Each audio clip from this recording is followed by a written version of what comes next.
வணக்கம். இடுக்கண் வருங்கால் நகுக என்கின்றது திருக்குறள். அதாவது கவலைகள் துன்பங்கள் நம்மை தாக்கும்போது நாம் மனம் தளர்ந்து விடாமல் நகைப்புடன் அவற்றை எதிர்கொள்வதே துன்பங்களை வெல்வதற்கான வழி என்கின்றார் திருவள்ளுவர். பொதுவாக துன்பங்கள் கவலைகள் நம்மை தாக்கும்போது நாம் மன அளவில் உணர்ச்சி மிக்கவர்களாகி சரியான முடிவுகள் எடுக்க தவறிவிடுகின்றோம். துன்பங்கள் கவலைகள் நம்மை தாக்கும்போது நாம் மன அளவில் அமைதியை கடைப்பிடித்து புத்திபூர்வமாக அவற்றை அணுக முயற்சிக்க வேண்டும்.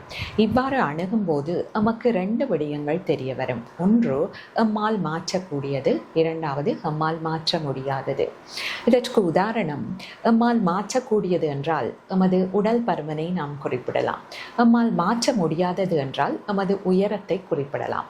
இவ்வாறு மாற்றக்கூடியவற்றை நாம் மாற்ற முயற்சிக்க வேண்டும், மாற்ற முடியாதவற்றை ஏற்க முயற்சிக்க வேண்டும்.